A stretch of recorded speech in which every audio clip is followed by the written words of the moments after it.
Hey guys, welcome back to Amberg Acres. So I'm going to put together a quick update video for you today. It's getting close to the end of October. I haven't gotten a lot done, but I want to give you a few updates on what the food plot looks like and everything.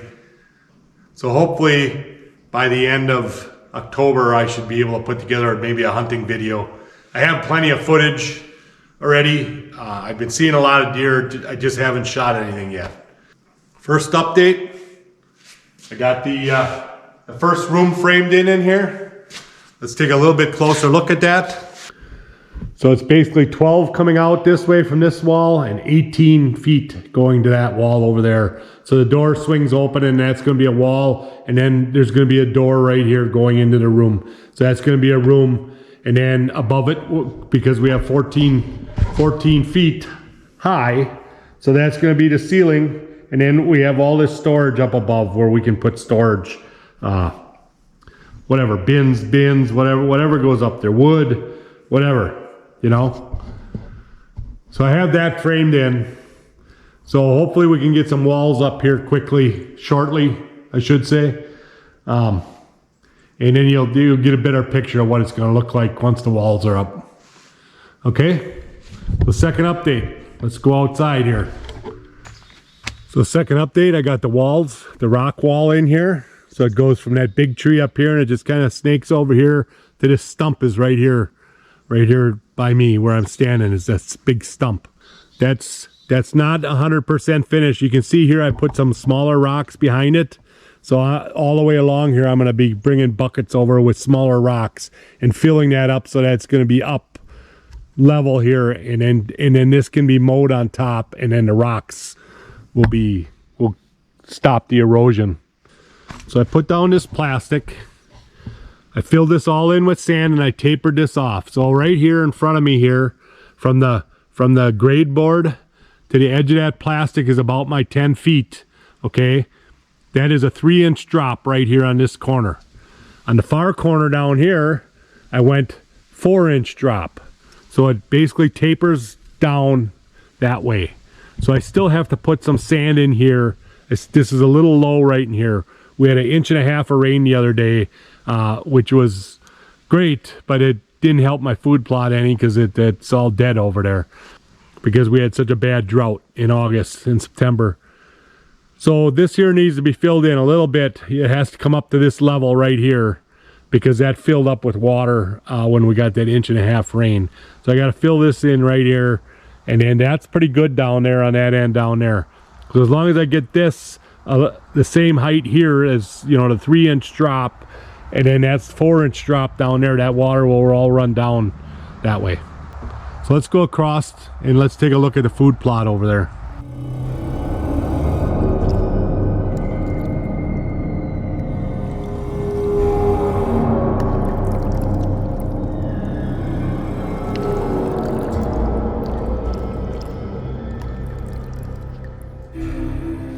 There's my little buddy eating whatever's left, I guess. So here's the field. It's pretty dismal. The green machine that I planted back in July did not grow at all. I mean, I seen a couple of peas and stuff, but the rest of it, it did not grow. So that's what I'm up against for this year.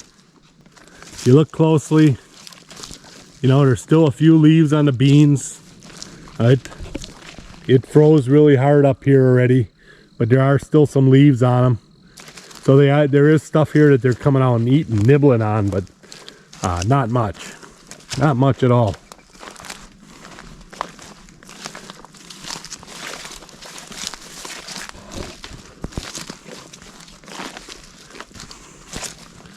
So I spread this section really heavy out here in front of the stand. There literally is nothing, nothing growing. I don't even see the peas anymore. They must have came and ate all the peas that did grow. Yeah. So the stand looks pretty good up there. I've sat in it once, I believe. I sat there. Had the doe and her two fawns came out, but If I were going to change something on that stand, I made that front window a little bit too small. I think I should have made it the whole width. Like my other stand there is almost the whole width of the front there. And that gives you a lot more area to shoot out that window. The side windows don't matter because I probably wouldn't take a shot out the sides anyhow. But that main front window there is just not quite big enough. So I may redo that next summer.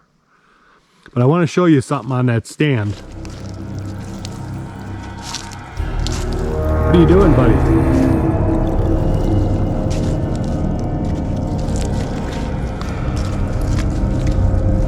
Speedy. Come here, Speedy.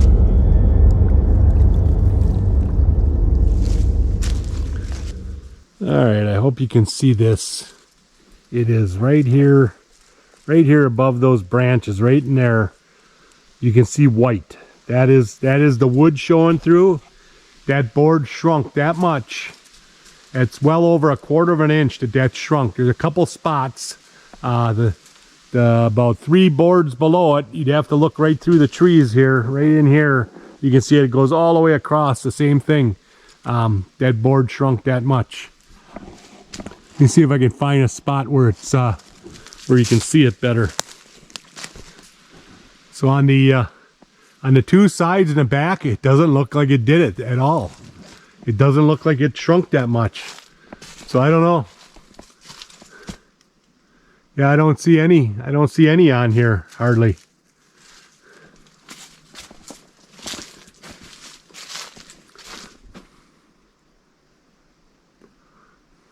Let me see if I can get a close-up for you.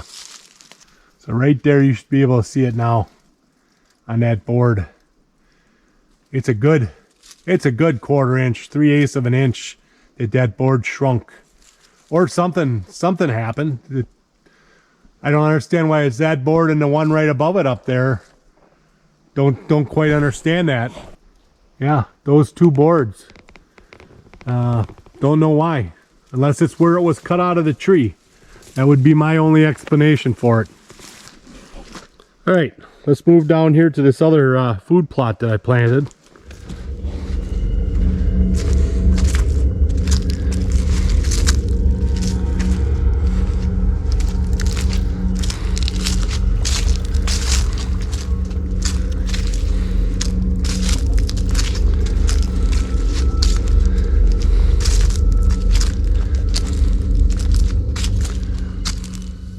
So remember, I planted radish and rape down in here back in July.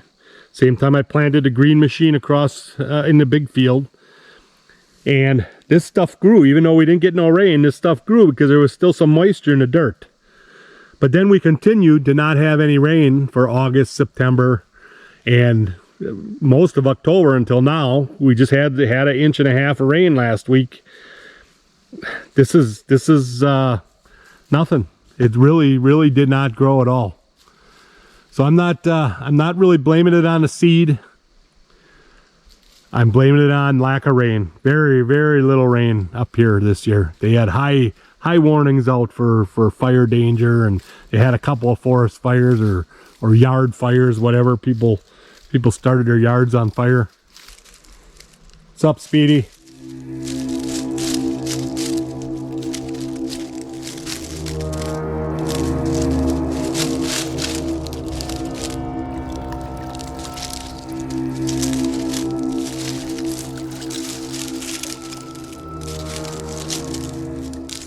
So Speedy's been hanging around. Not sure what attracts them to me, but you know, it's kind of neat. Every time I come out here, he starts following me around. Now, the difference between him and Leonard, though, Leonard ate pretty much everything I brought over here to feed him. The only thing he's eaten really were those berries, and I brought him some corn, basically. Cracked corn, some seeds in there and stuff, something I thought he would be interested in, and he did not touch it. Okay, so now I was at Tractor Supply the other day, and they had some wild game feed. it's more for like ducks and that type of stuff, but I'm just wondering if I would try that. But they didn't have a small bag, so I don't want to buy a big bag and then it just sits there. And we'll have to see. We'll have to see what I can get them to eat. It's coming down to where there's no leaves left. I mean, he had plenty of food out here for all summer, but there's no leaves left now, so, you know, I don't know what they eat in the winter. I really don't. There's, you know, the berries are gone. He didn't like the red berries off of those, what kind of tree is that? I think that's some type of dogwood or something over there that has the red berries on it. He didn't eat those. So I don't know. We'll have to find something for him. Right, buddy? We gotta find you something to eat? Huh? You look plenty fat, so I don't think that's the problem. I would like to get you something for the winter, so you're not over here starving.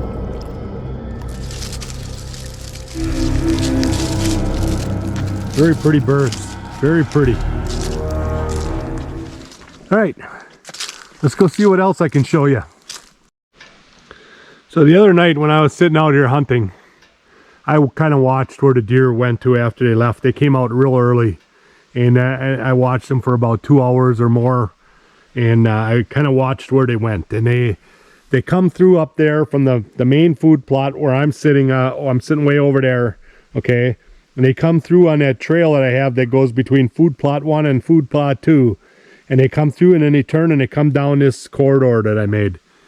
And I don't know where they go after this because I can't see them anymore, but this I put in probably 2 years ago. I think I did this to kind of separate where I cut all these trees down over in here and made this all real thick.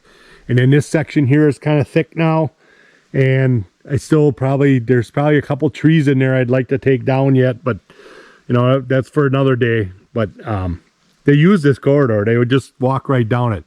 So I'm thinking next year I'd like to plant something on here. Not sure what. I've been looking at a bunch of stuff and I'm not sure. Something that's a perennial that'll come back every year that I don't have to mess with. The clover, this is what I'm going to tell you about clover. They seem to like it in the spring, and in the summer they eat the clover. But right now, the clover is the only thing I have green, and they are not eating the clover. They barely touch it. They walk right by it when they're out in the field. And they go over into the other field that I don't plant and start eating on the grass over there. So I don't know what it is about clover that they don't like this time of year, but that's what I'm going to tell you, okay? So the red osier dogwood, it survived the summer, the drought. So they're growing. I mean, obviously somebody's picking the leaves off. I would imagine it's the deer, you know. But they're growing. There's 1, 2, 3, 4, 5, 6, 7, 8. Looks like about 8 of them that survived, and I probably planted about, there's 9. I planted probably a dozen, so most of them made it. Obviously this one right here, this bigger one did not make it. That's dead. There's one over here too that was was not a stick, it was more of a branch that I put in there just to see how that would take, and that did not grow either. So it seems like the straight sticks, if you can find them in the ditches or wherever you're digging them from or cutting them from, cut that straight stick like that and then stick it in the ground, and that seems to work the best. Oh, now you're over here. You followed me all the way over here. You are speedy. Yes, you are.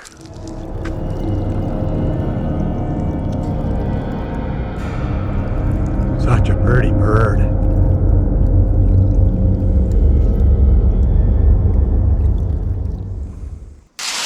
So this is another corridor that I put in that's basically parallel to the one over there that I just showed you. So what I've been doing is I've been bringing out all my yard junk. So this is that stump, that oak stump that I cut. Or actually, it'll be in the next video, I believe. This oak stump will be in the next video. But this is where it ended up at. I'm going to put that all along here, and then I want to make a corridor straight through here somewhere, going the other way, going east and west. Because I have several of them now going north and south. So if you're wondering why my videos are kind of jumbled, I made a bunch ahead and I'm kind of just plugging them in. So in between now, I'm just filling in with updates, and if I shoot a deer, I'll be, you know, putting that one on. So they're kind of jumbled. So the next one after this video will be the probably this one here with this big stump. So I'm getting a little ahead of myself here. But anyhow, I'm running out of stuff to do, not necessarily to do, but I'm not getting it done because I've been sitting out hunting and stuff. So I took a break today, and it's a beautiful day. So I figured I'd share how the woods looks right now. Leaves are really falling. It's been freezing hard. It was really frozen this morning when I got up. Yeah, it's that time of year. I feel like he's standing right behind me, but I don't see him. Oh, there he is, right there. He blends in so well.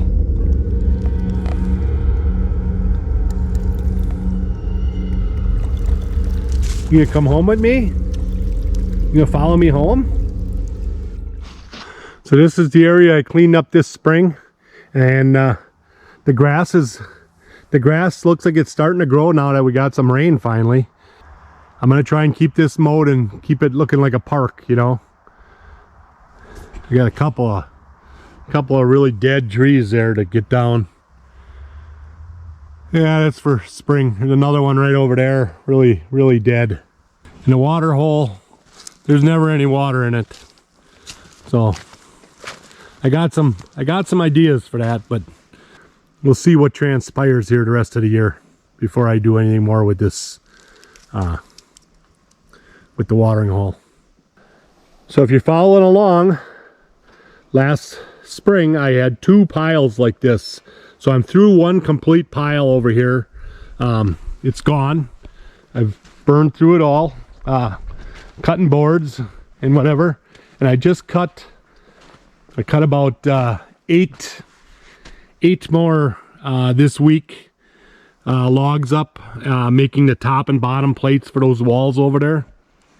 And the 2x6s, I don't know if you noticed in the video, but on the post frame wall, I'm putting 2x6s horizontally, so we have something to nail into there to make walls against the 2 outside walls. So yeah, I've been cutting it slowly but surely. One thing I did notice though is that the ones that were closest to the bottom over here, and some of them I put right here on the top, and you can see them here.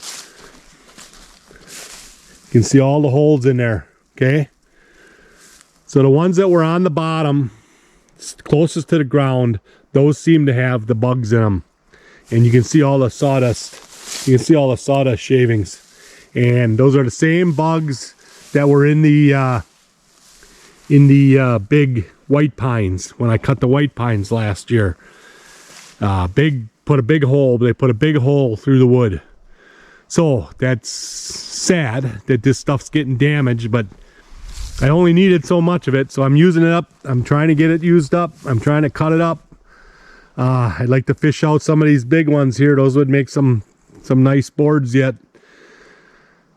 Some of these smaller ones I could probably make 4x4s. But I think I can tell by the sawdust that's in there, I think these are all got the bug in them already. It's kind of a shame, but that's the way it goes, you know.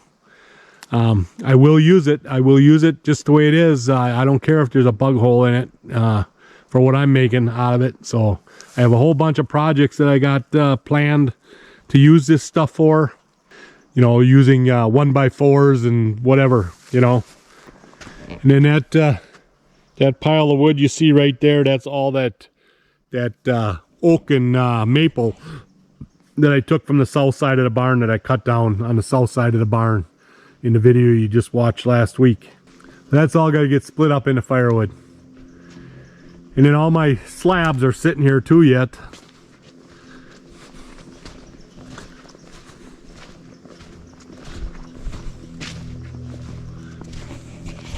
We got 2 piles of slabs here. They got to get cut and split up too for firewood. I think I'm going to wait till November and start hitting that in November once it gets cold out, and That way when you're working, you're working up a sweat a little bit, cutting wood. So the last thing I want to share with you guys is where I'm getting all the rocks from. And that's these piles here. I have a couple of these piles on the property. These are from the farmer, from back in the early 1900s. They dumped their rocks. Okay, so I don't know what was here originally. I would imagine this over here was all fields, right? Because these trees are young trees yet. So this is where they dumped their rocks. So this must have been a fence line, or who knows why they dumped them here. I've been digging up this pile. I've been getting a lot of nice rocks out of here. I have another one over by food plot number 1 that I got a bunch out, and the problem with that one is it's on the side of a hill, so they're very hard to get at. They're very hard to get. I got to figure out a way to something that I can grab it better, because my grapple, I can only get in there so far with the tractor, you know. So you need like a pole and something to grab the rocks if you want to get any more out of there. But this is where I'm getting all the rocks from. I'm just digging until I find a big one, and I pull the big one out. And then these little ones, all these little ones here will go on top of what you saw over there. So thanks for coming along with me today. I hope you enjoyed this little update. I didn't want to bore you with a whole bunch of stuff. And I really don't have much going on, except for we're going to probably get started on them walls this week here, maybe, hopefully. At least get one room framed in here quickly. Other than that, there's not a whole lot going on right now. So if you like these videos, give me a thumbs up. Make sure you subscribe, and I'll catch you on the next one. So hopefully before the end of October, I get a shot at one of these antlerless deer and at least fill my antlerless tag. All right, later.